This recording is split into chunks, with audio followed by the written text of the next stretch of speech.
CGTN, China Global Television Network. Gallant troops of our armed forces have successfully degraded the capacity of Boko Haram insurgents in the northeast. Currently, no Nigerian territory is under the control of Boko Haram, as earlier mentioned. In 2009, Boko Haram began what would become one of the deadliest insurgencies in Nigeria. But according to authorities, the militants have now been defeated. However, research shows the group killed more than 900 people in 2017 alone, and the Nigerian Army is still offering a cash reward for information on leader Abubakar Shekau. Now, in recent days, close to 500 Boko Haram prisoners have been released as the country's biggest legal investigations of the militant Islamic insurgency continues.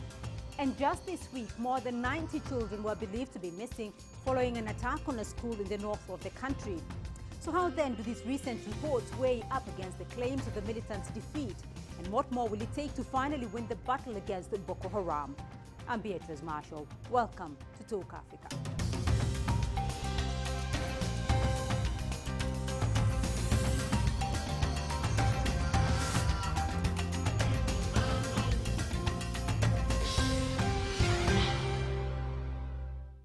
Now, Nigeria's military has spent the past 2 years claiming Boko Haram is defeated. The claims were repeated even as the army is constantly battling Boko Haram. The insurgents staged numerous suicide attacks on civilian targets, and the militant group has released a video statement refuting the claims and threatening more attacks. CGTN's Kelechi Emekalam has more. Nigeria's military has spent the past 2 years claiming Boko Haram is defeated. The claims were repeated even as the army is constantly battling Boko Haram, and the insurgents staged numerous suicide attacks on civilian targets. This time round, the Chief of Defense Staff, Tukur Buratai, spent the weekend in Sambisa Forest celebrating the fall of what the army says is Boko Haram's remaining stronghold. Again, he repeated that Boko Haram is no more and tasked his men to go after the fugitive commander of the group, Abubakar Shekau. Many here agree significant gains have been made against Boko Haram, but feel it's too early for the army to claim victory. If we look back to, by 2014, they were occupying about 27 local governments in Nigeria. As of today, even though they may have presence in some of these locations, but they are not occupying or administering any local government in Nigeria. So substantial progress has been made. However, if the leadership of that group is yet to be arrested, if some of the abducted persons that we know those group abducted are yet to be recovered, if that group is still able to carry out one-off attacks, then definitely the group is still operational. The military also announced a reward of close to $10,000 for any information leading to the arrest of Abubakar Shekau. Shekau reportedly survived the latest assault. The army says he's disguised as a woman trying to sneak through the porous borders to a neighboring country. But those claims cannot be independently corroborated. The army has made similar claims before, only for Shekau to resurface days later. There's been numerous reports on kidnappings for ransom by Boko Haram insurgents in Chad and Niger. Security experts think Boko Haram could be using this to finance itself for a possible comeback. They will kidnap locals and collect ransom in Naira. I mean, for a right-thinking person, it would indicate that this money is meant to be used in Nigeria. Naira is not being spent in Niger. So if they're collecting ransom in Nigeria, that means they're going to spend it in Nigeria. So that means an avenue of funding is left unchecked. The army says it will pursue Boko Haram in their new hideouts in the islands in Lake Chad. Boko Haram is blamed for killing tens of thousands and displacing millions in the northeast. More than 1,000 of their associates are currently facing prosecution in a military court in central Nigeria. Kelechi Emekalam, CGTN, Abuja, Nigeria.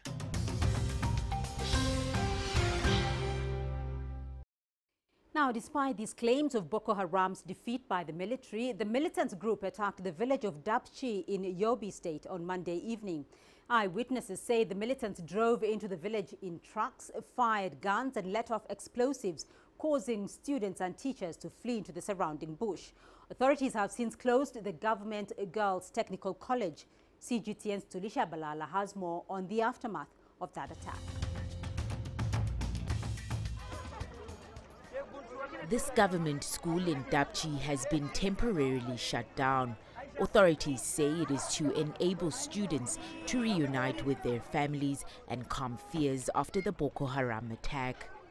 But the residents of Dapchi village are still reeling from shock. All the people of this very town were really desperate. So most of our people lived in the bushes, hamlets. Students have been recalling moments of the attack and how they escaped. We are in the school, we are eating. Some of us went to prayer, between the Christian and the Muslim. We are just, and we just heard they are just shooting the girl anywhere, and we don't know where we are going. We just too far of this when we leave. But today, they release us. We are going back. Security has been beefed within and around the premises of the school. We are relying on the school authority to furnish us with these statistics so that we can work on them. Know that some students are still missing. The school has not been able to account for them. Authorities say classes will resume after a week. Tulisha Balala, CGTN.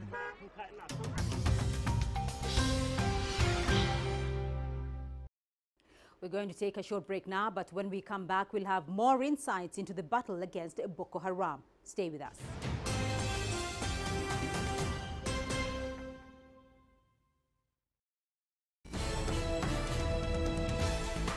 China Global Television Network. From broadcast centers in Beijing, Washington and Nairobi. A unique global perspective. 6 channels and a video content service. News when you want it and where you want it. On TV screens, websites, mobile platforms and social media. CGTN. See the difference.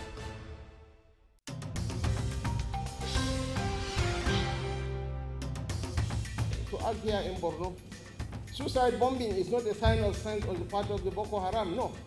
It's a sign of weakness. The Nigerian military was able to accomplish in the past couple of weeks in the Sambisa forest, accomplishment that we did not got in the past 3 years. Because the Sambisa forest is an impregnable fortress to the Boko Haram insurgents. Now, that was the governor of Borno State in Nigeria speaking of the alleged defeat of Boko Haram in the area. Welcome back to Talk Africa. Now, as mentioned earlier, Nigeria released nearly 500 suspected Boko Haram militants, including both children and the elderly last weekend. The suspects are to be rehabilitated and then rejoin society, as 4 judges have heard hundreds of cases in Nigeria's biggest ever mass trial. But there has been some controversy over the trial, especially when it comes to the effectiveness of the judiciary, drawing mixed reactions from the population. But if they are not caught, they are just mere suspects, just see them by the roadside and you arrested them to be Boko Haram, it's unfair. Like the mass trial, I for one, I'm afraid because I lose confidence in the judiciary. There have been flaws in our security system. The police don't have the way without. Look at those that have been taken to court, for instance.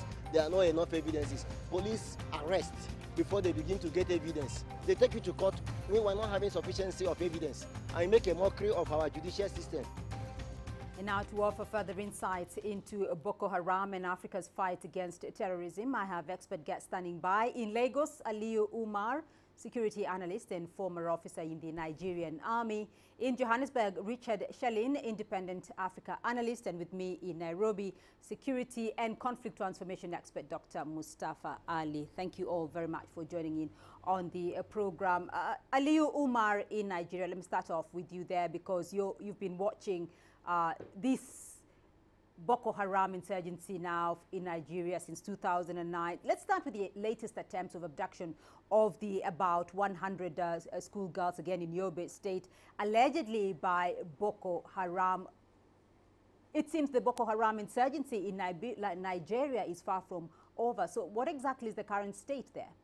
The unfortunate incident of the girls in Yobe is, as it is, a reminder of what happened to the Chibok girls. We could say insurgency, as we know it, has been gradually scaled down by military operations in Nigeria, but then that's just one aspect of the challenge. For now, the challenge also lies with other security and law enforcement agencies to have churned out a blueprint post-Chibok girls abduction for running our schools. What's the blueprint, for example, for having a school, particularly on areas I want to call the out fringes of Borno State? If I can just interrupt you, Aliyu, for just a minute, because the Nigerian military has spent the last 2 years saying that actually they have defeated Boko Haram. You're talking about it being gradually scaled down, not actually defeated. So why is this so difficult? Defeating an adversary tactically in military operations cannot basically apply to the problem we have at hand. If you have defeated them tactically, does not mean you have defeated them socially. Mustafa Ali, though, the officer there is talking about there are loopholes that need to be amended. If those loopholes are not amended, then it is not possible to eradicate Boko Haram. In your view, though, as a security and conflict expert, what's going on here? Technically speaking, Beatrice, it is not possible to eliminate any of the terrorist organization. You may diminish and degrade their abilities to terrorize, to fight, but you cannot eradicate them. So Nigeria announcing that it had defeated Boko Haram was not correct. The United States of America has not been able to eliminate the Taliban, Al-Qaeda, ISIS. Since 9/11, not a single terrorist organization has been defeated, and yet trillions of dollars have been used to actually fight these groups militarily.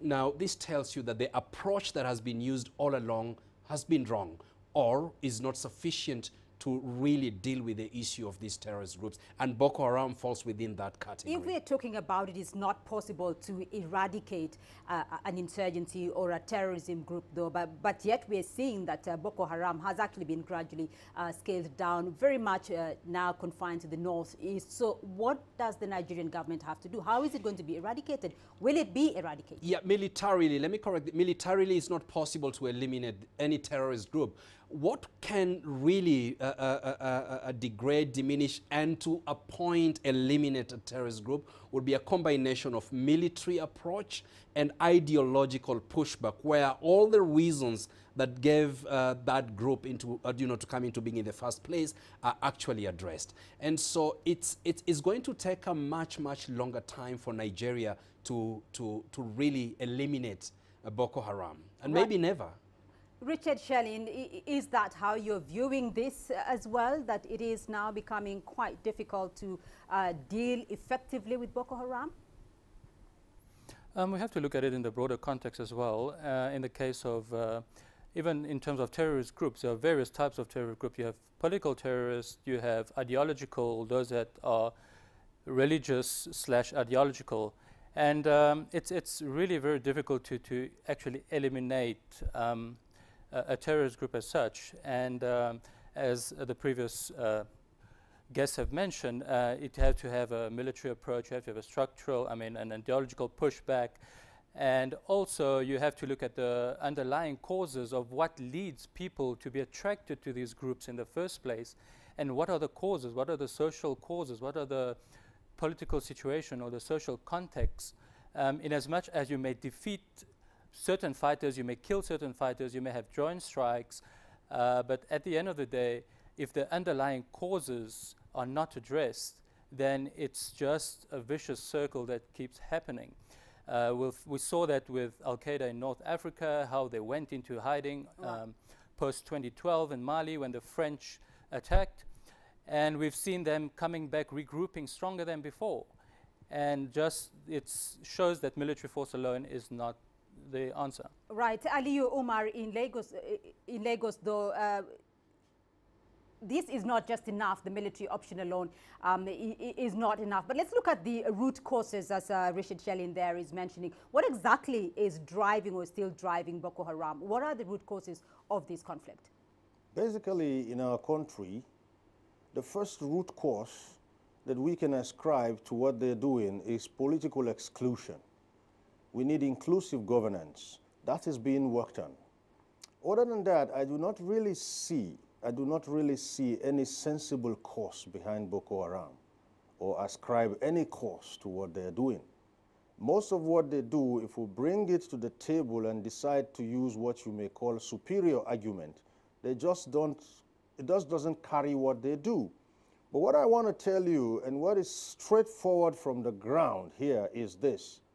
Until other security law enforcement agencies have a blueprint for anti-terrorism or counter-terrorism, as the case may be, the military can only do just what they are doing and still have their efforts relegated. We have a civil populace that really doesn't know how to protect itself, and probably very highly too, right, the law enforcement agencies that should be protecting them don't seem to know how to. Bombs are still going off in mosques, children are still being abducted, while the military can have whatever the military has achieved amounts to naught until we begin to tell our civil populace and our civil law enforcement officers how to protect us. Right. Richard Shelling, though, one of the issues that the Nigerian government has embarked on, or the Nigerian military, is this reintegration of defectors, so to call them, into society again. Is this the way to go? Well, for any program to work, there needs to be willingness on both sides. If I may just, it's all good that the government put in a rehabilitation program for ex-fighters. However, is the project being funded well enough? Are the fighters going to be given the right services, the right, because they have to be de-radicalized, remove the ideology, and also there's a lot of issues such as reintegration into society. How does this community will perceive them once they get back into society? All those issues need to be looked at and looked into before prioring the government coming out and saying, okay, we have a rehabilitation and this is going to help with the situation. Because there's need willingness on the part of the ex-fighters and willingness on government, and also there need to be commitment. We've seen in many other countries, right, DDRs, demobilization projects do not work is because either there's no commitment on part of government to continue with the project, because it's a long-term effort, it's not a very short-term, and it shouldn't be seen as such. And there's also a lot of resources that need to be put into that, and right, a lot of issues as well. So all of these need to be taken into careful consideration prior to commencing the project as such. Aliyu Umar, though, if one of the issues is an issue of inclusivity or issues of socio-economic agenda for the Boko Haram insurgents here, what exactly is the Nigerian government, though, doing to rectify that anomaly, if you can call it that? The economic agenda, as you put it itself, is an end. Something adds up to bring about this economic agenda. For now, the cocktail of challenges and problems we face are not even being given the required attention. We are being split over so many things, a la democracy, that we've lost focus. There is need for an economic agenda. There is need to give these people some quality of life. Yes, there is a de-radicalization process going on, which is meant to bring them and mainstream them back into normal living, but that's not really where the problem is. If I should speak as someone who has native ability of the northeastern region part of this country, I can tell you that so many loopholes are left agape. The same loopholes these people crept in through, the military was able to flush them out territorially, does not mean the war is won. Post-Chibok girls, what were the lessons learned? How have they been applied? Nothing was learnt, nothing is being applied, and that's why we had this sorry event happen some few days ago.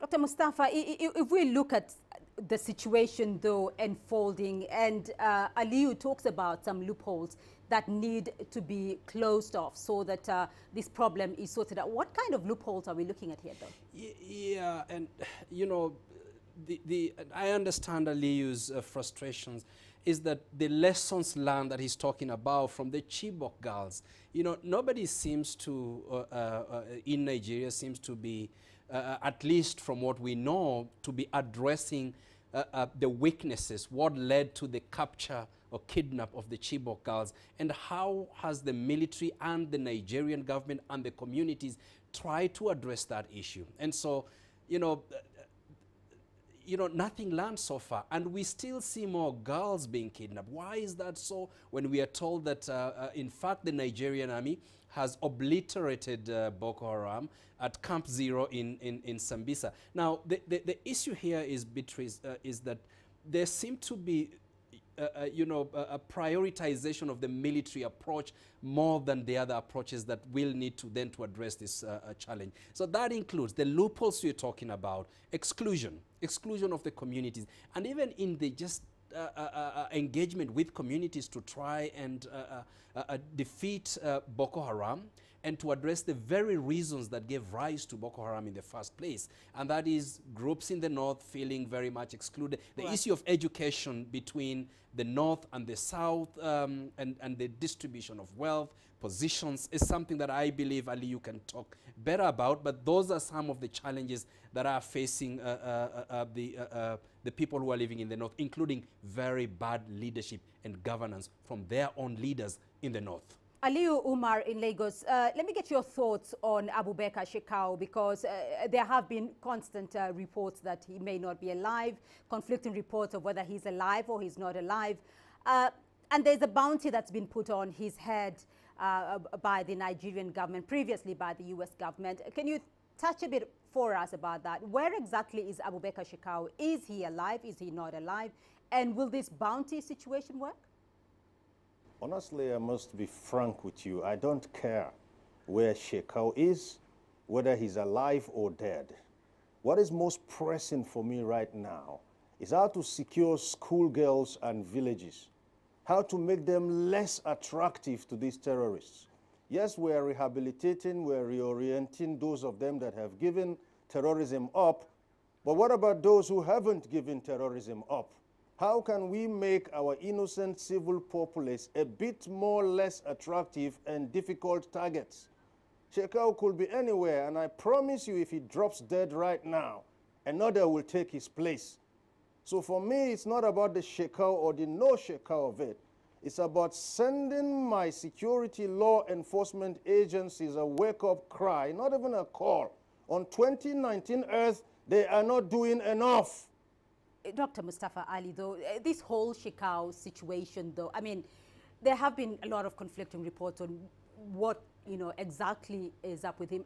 Does the government, the Nigerian government, though, really have the credible information as to where exactly Shekau is, or if exactly he's alive? In military doctrines around the world, you do not declare a person dead, an enemy dead, until you confirm that that person is dead through DNA and actually assembling that person or having that person, a body out there. Do you think, though, having a bounty on his head will enable, his capture? And why has he eluded the government for so long? It could, but what happens is when governments, having a bounty, whether it's $5 million, $10,000, and that, what it does is that it increases the availability of human intelligence, the so-called humans, and it also extends the search for terrorists from just the security agencies to the public, so that the public can also give information. But the issue of bounties as a checkered track record, the 10 largest bounties that have ever been given by the United States of America and others, including that of Ayman al-Zawahiri, these guys are still around, right. and nobody has claimed those bounties, or these guys have not been killed, or they've not been found. Richard Shenin, what do you think, though, is the best way to tackle this Boko Haram issue? What will it take to finally win that war against Boko Haram? Well, for me, I believe that to win the fight against Boko Haram, or to, firstly, if we look at the history of how lots of terrorist groups have been neutralized, is by bringing them to the table and having a negotiated agreement. However, in the case, it's been clear that Boko Haram has, any of its leaders are not prepared to come to the table, as is in the case with most transnational ideological terrorist group. I would say the best way to counter this is to, in addition to a military approach, is to look at the other issues in the Nigerian context, look at the social issues, and what now it's like the aim is to prevent people from joining the group, is to push back against the ideology, to look at the social consequences, and also to look at Boko Haram operates in 3 different countries. So also the porous borders and the borders causes an issue in that the group can very easily operate in very different regions, as been seen in the past couple of years. And I would say they would need more information sharing among the different security forces and army in Nigeria, but also regionally as well. There needs to be more information sharing and a greater approach, rather than a competing approach that who can defeat Boko Haram and which country can do so, rather have a concerted effort. Right. Aliyu Umar, just your final comment on this, because you've talked about loopholes that need to be sealed. So what do you think would be your best way, as a former military officer, what would be your best way to tackle Boko Haram? To tackle Boko Haram today in Nigeria, our law enforcement agencies must begin to exploit the low-hanging fruits. We can talk about other macro aspects, policy aspects that will happen in the long term. But what are these low-hanging fruits? First and foremost, we must understand that things like policing have to be different in the Northeast. You cannot police the Northeast the way you police Lagos. So what is the narrative? What is the counter-terrorism narrative for policing the Northeast? Immigration, the borders cannot be manned the way we man the borders in Lagos. What is the narrative? How can we protect these communities? What can the National Orientation Agency do to make sure they sensitize people to terrorism, its causes and the dangers? If we have to go into those communities and speak Kanuri, so be it for the National Orientation Agencies.